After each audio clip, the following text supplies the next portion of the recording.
right, everyone. This is a webinar on how to turn procrastination into productivity for sales teams.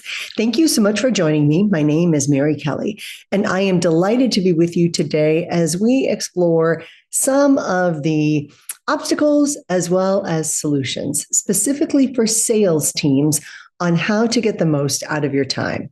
Now, look, folks, I know everybody is busy. Everybody has way too many things to do, not enough time to do them. And for most of us, if you're normal, you procrastinate on the things you don't want to do. So we're not going to procrastinate anymore. We're going to get to it, and let's get into why we procrastinate, how we procrastinate, and most importantly, what can we do to make sure that we get the things done that we really want to get done? So I will be taking some interactivity and questions through the chat. This is a webinar. It is being recorded, so it will be sent back out to everyone here who registered. And thank you so much again for being here. So let's go from procrastination to productivity.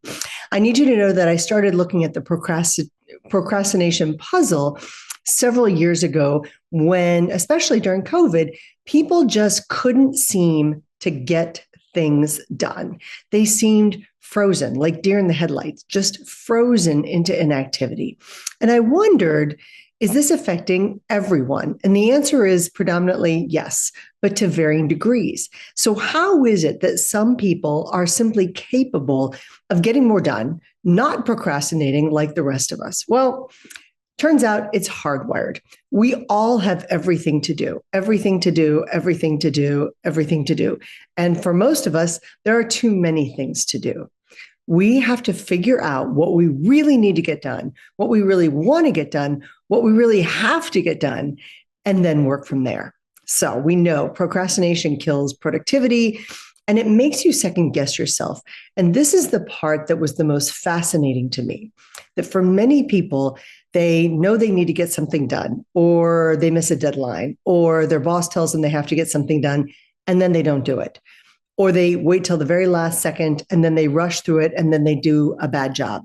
Or they simply miss the deadline, and now they need to confront what happened because they missed the deadline and it was their fault, but they don't want to make that phone call. They don't want to face the music on that. So then they delay that, which of course only makes them feel worse about themselves. So this is why procrastination can be so damaging. Now, for many people, they love putting up holiday decorations. They love pulling out the boxes, everything in red and green. They love to decorate. They pull out strings of lights. They play music. Everything is wonderful. Other people absolutely hate it. The people who love it tend to get things done the day after Thanksgiving, if not sooner. The people who hate it grudgingly wait until the last minute, put things up, feel miserable about it, and take the things down as quickly as possible. Other people don't mind doing things like holiday baking. They love this idea.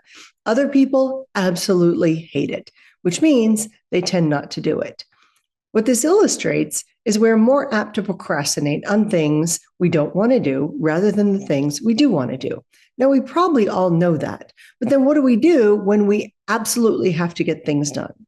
So we're going to talk today about what procrastination is, and it is delaying what we want to get done or need to get done. We're going to talk about why we procrastinate. I have an entire scientifically researched paper on that in the website I'm sharing with you that talks about the science of procrastination. Turns out our brains are trying to protect us against things they know we don't want to do. So they encourage us to procrastinate. What causes it? Our own brain. Why is it harmful? A variety of reasons that scientists and mental health therapists have been exploring for decades longer than I've been alive. What can we do about it? That's what we're going to focus on today.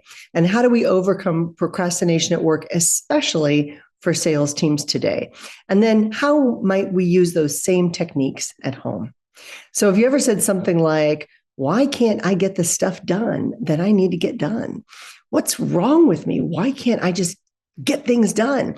It's not these things that are hard. I just don't seem to be able to do them right now. And why does my to-do list seem to grow overnight? I have big dreams and I know I can make them happen if I just get started. So why don't I get started? Well, procrastination, kind of like getting a tattoo, also potato chips, is rarely a one and done deal. You consciously put things off so regularly that it can become a habit.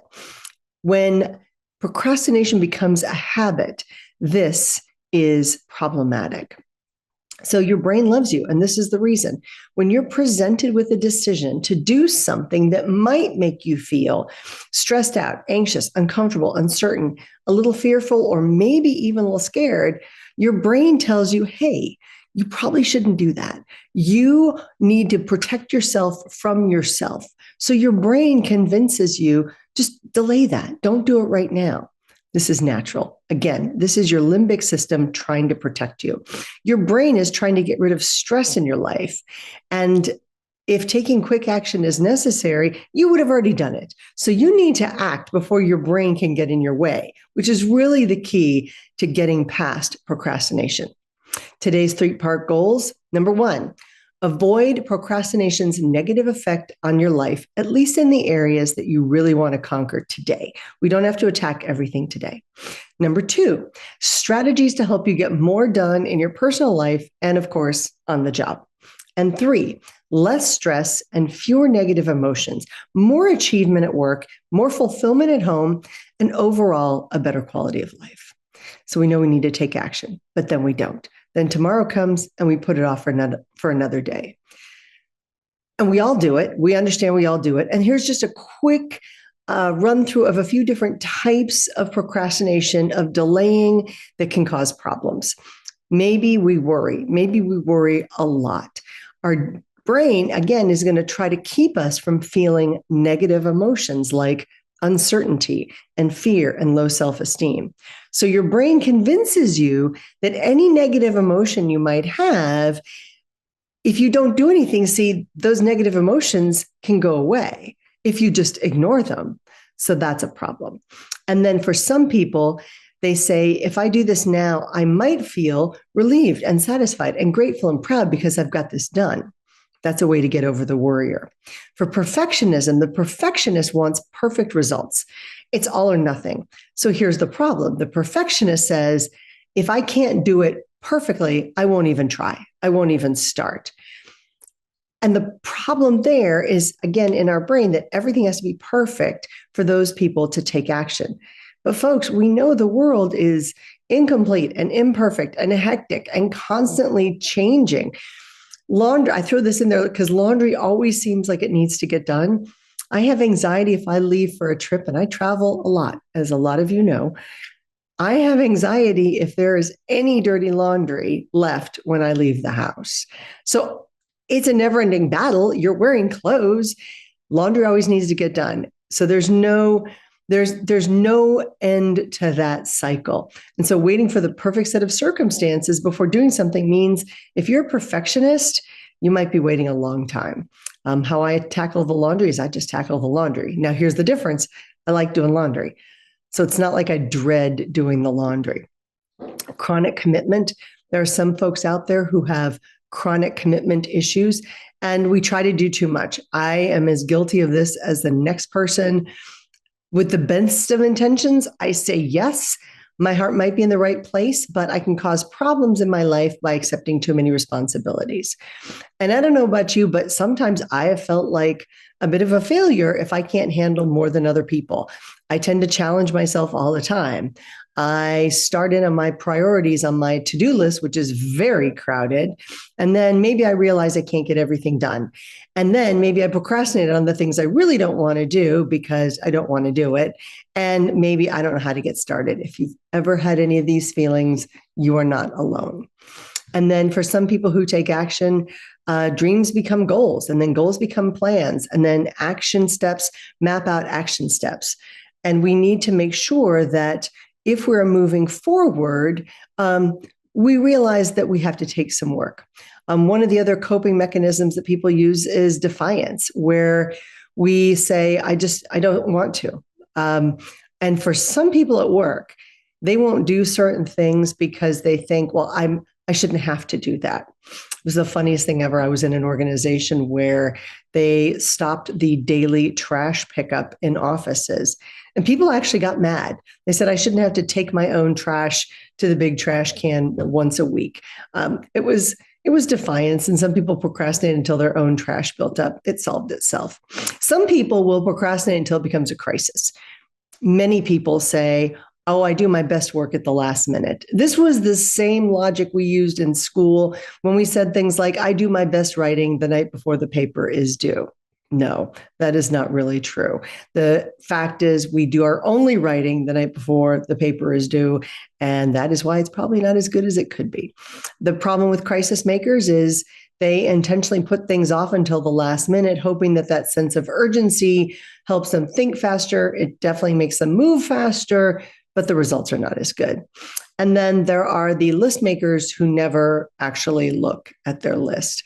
A couple of years ago, I published an article about the lists that my list had. So I had created different lists in my life of things I needed to get done, and then I made a list of the list, and people just thought that was hilarious. So we know that procrastination tendencies are habits, and because they're habits, they can be changed. We can all form new habits.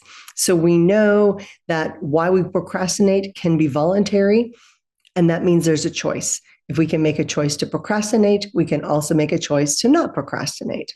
So very quickly, a lot of this is in my book. It's called Stop Procrastinating Tomorrow. It is a quick, fast read. I think it's less than 100 or 150 pages. It's on Kindle right now for just 99 cents. The hardcover book is just $7.99. I wanted something that would be accessible and easy. And you're also going to get today a website where the Stop Procrastinating Tomorrow resources are, so you can get the materials I talk about in the book as well as today to get started. So number one, let's get to steps. Set specific sales targets. Folks, if you're in sales, you have target goals. You've got targets. Make sure you set targets that are specific. And I don't say things like, improve my sales productivity by 20%, because productivity is not something you can measure. What you can measure are revenue goals. You can measure numbers of calls per day. You can measure other metrics. So make sure you are using metrics. I have another site for you. This is the vault of materials that I use all the time with my sales teams. And it includes things like the 12-month planner. It includes some of my sales scripts. It includes some of the productivity forms. You can text the word dog to 66866, and it will take you to the website. It does ask for your email, just so you know, because we do not tend to give this out for free. All right. So first, we start with the 12 months of business growth. Now is a great time to plan for the year. Let's look at our accountability, our productivity, and do some strategic planning. So what we want to do every single month is map out our top 5 goals for the month, not 30, 5. If you've got goals in January, you put your goals in for January. Don't put March's goals in January. We want to focus on January. And then think about what you want to do more of in January. Do you want to do more strategic planning? Do you want to do more closing calls? Do you want to do more client meetings? And then what do you want to do less of? Maybe you want to do less pre-quals. Maybe you want to do less prospecting. And by prospecting, I mean looking for who you're going to contact. Maybe you can outsource some of that activity. And then what can you outsource? What can you delegate or outsource? And this can be to anyone. It can be somebody within your organization. It can be somebody on an outsourcing virtual assistant service. It can be to an outsourcing company like Fiverr or Upwork. If you've got the ability to delegate and outsource, think of the things that can be done by other people, even if it just saves you an hour or two, so that you can focus on the things that you really want to get done. I know for me, I was just at a conference. I collected a lot of business cards. Left to my own devices, those would never wind up in an Excel spreadsheet. So I have to outsource that. If I want to actually use those business cards in a systematized way, I need somebody to put them into an Excel spreadsheet so that I can make the contacts I said I was going to do, follow up the way I said, and then put them into my CRM. but I know I'm not the person who gets that done. Doesn't excite me. Excel spreadsheets are magical things and I love using them. I just don't like creating them. So I outsource that activity to a virtual assistant service. They get them done for me, usually within a couple hours, and then I can get to work. So what am I going to streamline this month? Are there processes in my organization or in my sales process that aren't quite as smooth as they should be? And then what am I going to complete this month? And what am I going to resolve this month? Maybe there's some phone calls I've been putting off. Maybe there's some projects that are still sitting. What I love about the start of any new system or a new year is I can look back and say, you know what? I worried about that last year or last month or the month before. And some things just don't have to be done. Some things I can just let go of and not worry about them moving forward. And then I ask, what 3 people can I contact for advice?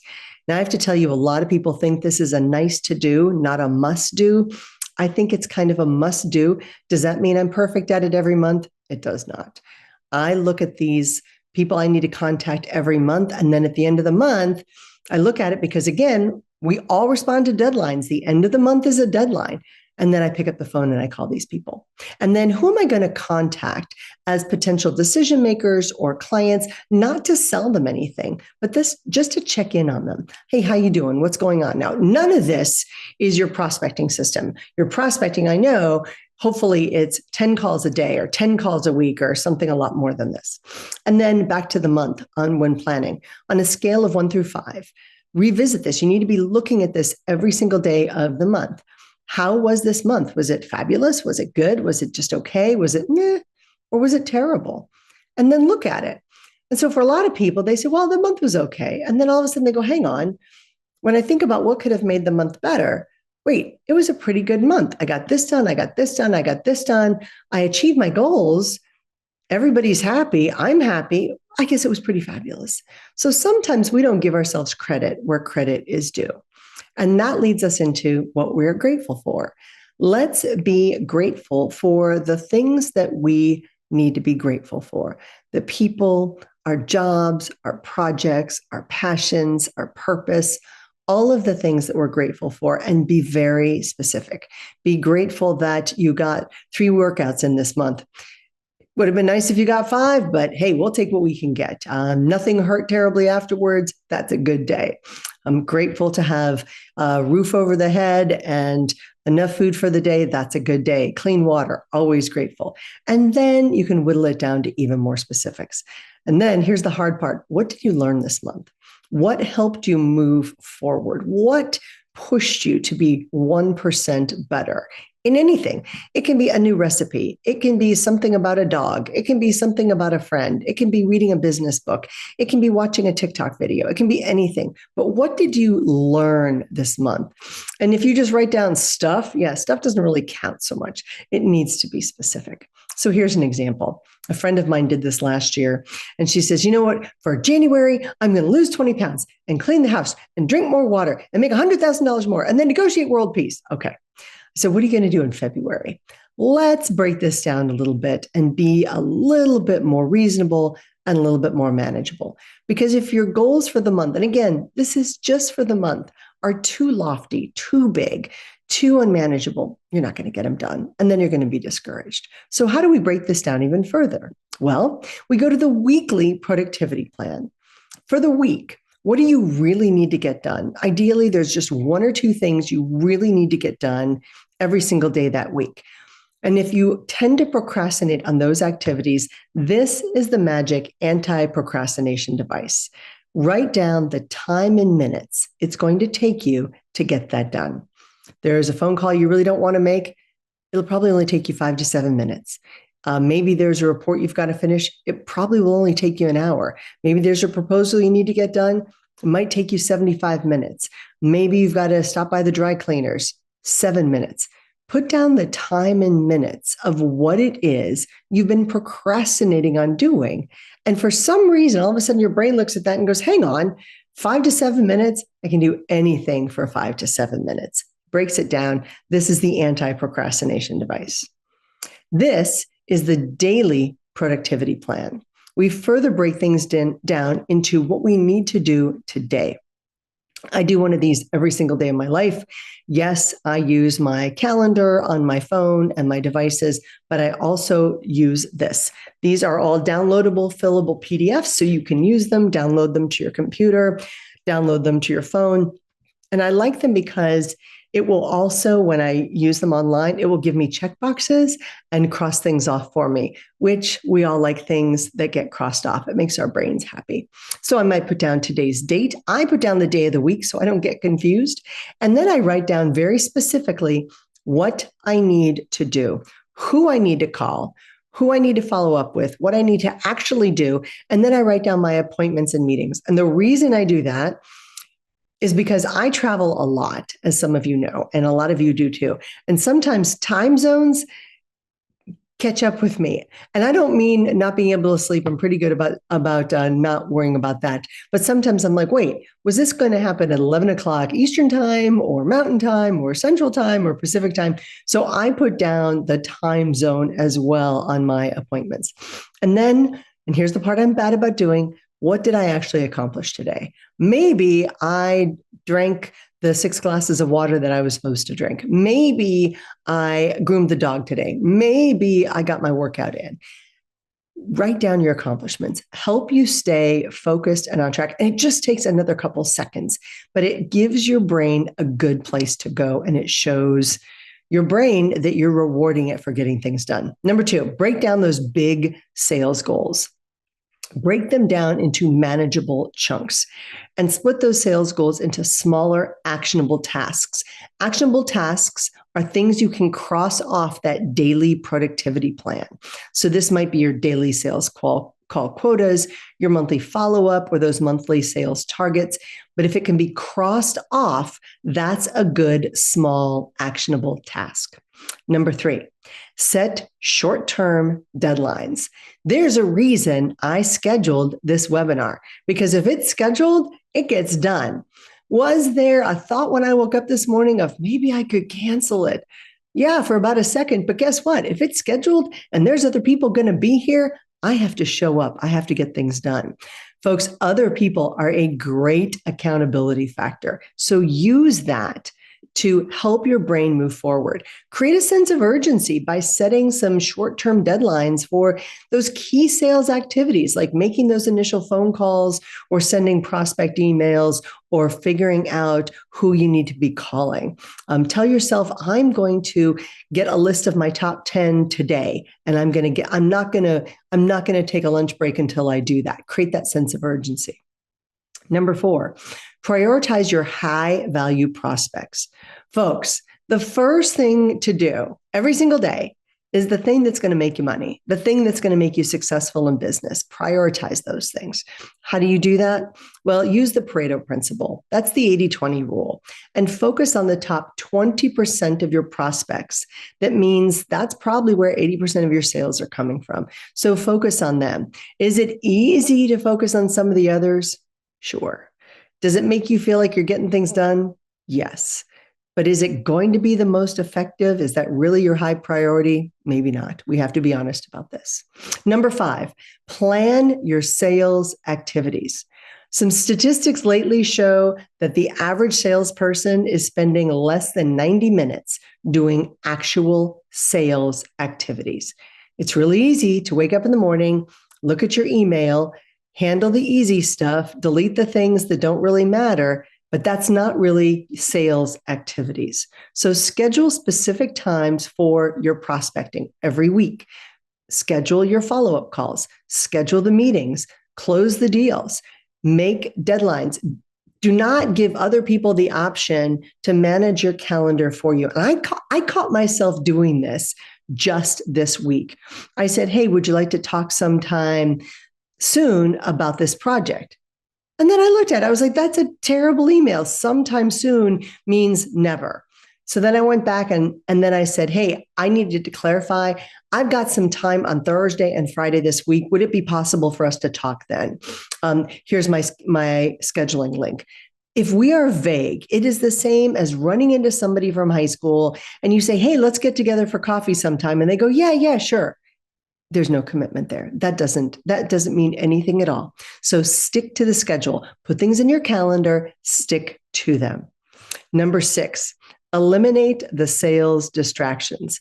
Oh, there's so many distractions. Folks, everybody in my family has all the squirrels running fast and hard in their head. ADD, ADHD, we are the poster children for all of these things. And what that means is we all have to be very careful about figuring out the things that are most likely to distract us and then not doing those things. I'll tell you a couple tricks that I use. First, I have a great team. And I tell my team, if I'm not getting back to you in a timely manner, I need you to nag me. I need you to say, get this done by this time, and keep sending me emails. Emails are just taskers that other people use to keep you on task. All right. Every email is just a tasker. How you choose to deal with it is up to you. But I tell my team, feel free to email me when you need me to get things done, because I need that kind of accountability. And then I have to look really carefully at how I'm spending my time. Because let's face it, time is like water when you hold it in your hands. It just falls right through your fingers if you're not managing it well. I know getting on social media, I can be surfing for hours. I find everything interesting. I will read news sites. I will look at singing husky videos. They're my downfall. You people who have huskies, I adore you. The fact that you record your dogs howling entertains me. And then to put the icing on the cake, then you put little captions in there like your dogs are talking to or each other. And I find it hilarious. Look, I realize it's a good way to relax, but it's also a really good way to waste time. And I don't need to be doing that in the middle of the workday. So during the workday, I have to remind myself it's a work day. You got to focus on work stuff, and we all have to do this. So let's make sure that we are not allowing ourselves to be distracted. Folks, when I was teaching school, I would frequently be the end of semester and I'd have 150 papers to grade. All right, if you look at a stack of 150 20-page papers to grade, it's enough to make you want to, start happy hour a little too early. You can't do that. Can't do that. It's a work day. So instead, what I would do is I would break it down. Each one of my classes had a different color folder. So now I put all the papers in a different color folder. So now I'm not looking at 150 papers. I'm only looking at 1/4 of that. So 30 or 40 papers, much more manageable. And then what I would do is I would take one folder, not all the folders, and I would take it with me to some place where I could get a cheap cup of coffee, not take my phone in, not take my computer in, take in my pen and just sit there and grade papers. No distractions, nothing to do, nothing to watch, can't do laundry, can't empty the dishwasher, can't pet the dog, can't surf, just grade papers. And for me, I had to really put myself in a place where there were no other distractions so I could get work done. Because otherwise, you're waiting till the night before, you're trying to pass papers out at the last minute, you're trying to grade papers at 3:00 in the morning, and that's not good for anybody. So one of the things you can do, and I know that right now there's all kinds of people who are dying to get into your email and sell you their products and waste your time and task you, go into your email and type in the subject line. And I got this from my friend, Beth Z. Now, Beth is your nerdy best friend. Hers is the newsletter you do not want to unsubscribe to. It is fantastic. Your nerdy best friend. And she taught me this years and years ago. Type the word unsubscribe in the search bar of your email and see all the things that pop up, all those options for you to unsubscribe, and then see how many things you can unsubscribe to in 2 minutes. And it's amazing how much you can get done. And if you just did that every single day for a week, you would get rid of time wasters and things that distract you. Number 7, use your CRM system effectively. Now, my friend Mark Hunter, the sales hunter, has a great book out called A Mind for Sales. And in it, he talks about the mentality of sales. And he has the right habits. This is Mark Hunter, the sales hunter. And he says he keeps his CRM open on his computer all the time. It is always there looking at him because he can always be making a contact, sending a note, making a phone call. If it's open, it's an easy reminder. If it's closed, it's out of sight, out of mind. So use your CRM system effectively. Keep it updated. If there are people in there that no longer serve you. They're no longer clients. You're never going to see these people again. Get rid of it. Table it so that you're not looking at thousands and thousands and thousands. Use it to manage your leads, active leads, track your customer interactions, schedule follow-ups, and this helps you stay organized and productive. And then prepare and use an actual sales script. Folks, this has never been easier thanks to AI. This has never been easier, but use a sales script. And what I find is I will ask AI to prepare a sales script in my voice, and it knows me well enough to be able to do that. Sometimes I will ask it to do things in a way that's more humorous, and sometimes it comes up with some really good ideas. So think about using AI to draft a great sales script and then refine it, make it yours for common objections and scenarios. This will help with your confidence. It gives you a place to go when somebody goes, yeah, what can I do for you? Instead of that awkward silence where you're all of a sudden you realize maybe I'm going to make a run for it. I'm just going to back out of this conversation. Well, I just want to check in on you and I hope you have a good day. Bye. No. If you have a great sales script, you go right into your sales script and say, hey, just wanted to give you an update on something I thought you might be interested in here. This will give you a place to go when you've got an objection or when your client says, hey, I've got 2 minutes. Tell me what I can do to help you. And all of a sudden you've got 2 minutes to give them the information you need to convey. And then number 9, stay accountable with your sales team. And that can be your boss. It can be the people who work with you. It can be the people who work for you, around you, but stay accountable with your sales team. And this helps us stay motivated and accountable. Share your goals and your progress. Say, hey, this is what I'm going to do this week. Nothing keeps you accountable like saying, all right, I've challenged myself to make 20 sales calls today. I'll let you know at the end of the day how this goes. Now you have to do it. One of the tools I use with some friends is sometimes we will all get on a Zoom call together and we will say, look, we all need to make these calls. We all need to send these emails. Just don't want to procrastinate on it. Don't want to. Everybody commits to what they're going to do in the next 45 minutes. And then here's the secret. We stay on the Zoom call, but we turn off the audio. We keep the video on so people can still see us in case we aren't doing what we're supposed to do. And then at the end of 45 minutes, we have to report back and say what we actually got done. So that's the kind of accountability I'm talking about. And then number 10, and this is our final point. This is reward sales milestones.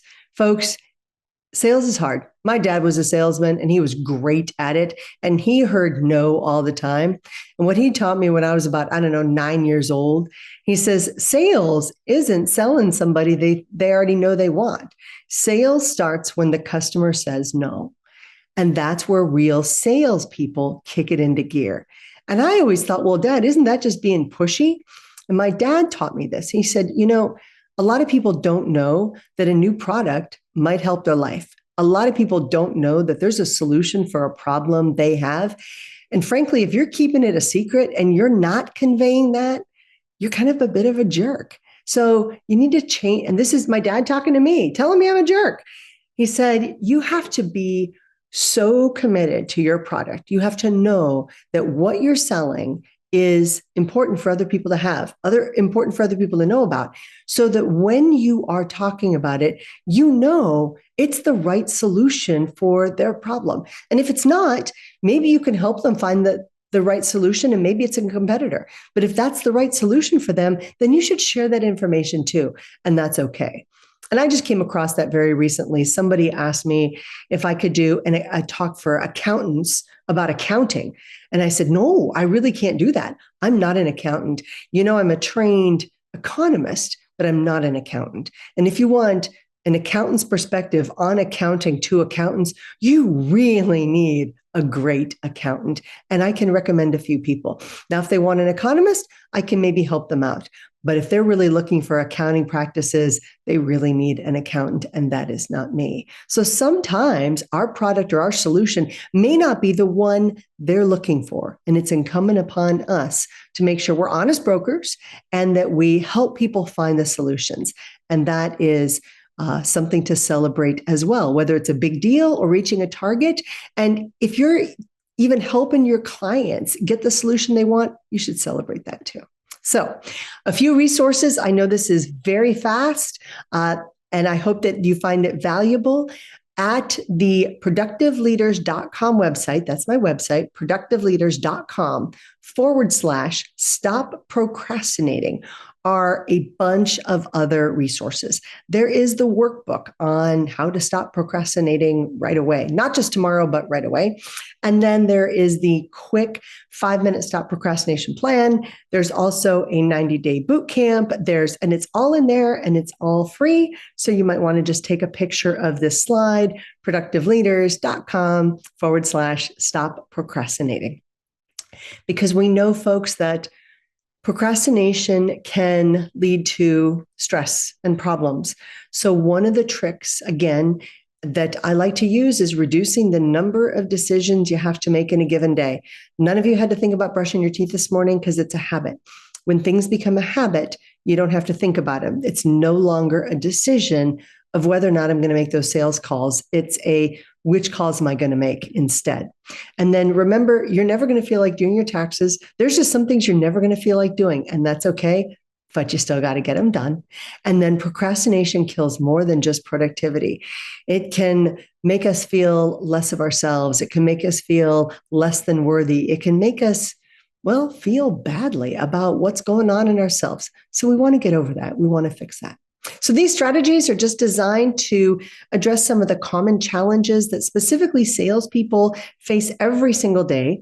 It's hopefully going to help you stay focused, organized, and motivated in your selling activities. So I'm so glad you were able to join us today. It is my honor and privilege to be able to talk to folks all around the country and some other different areas internationally. I am so grateful. Please let me know if there's anything I can do to specifically help you.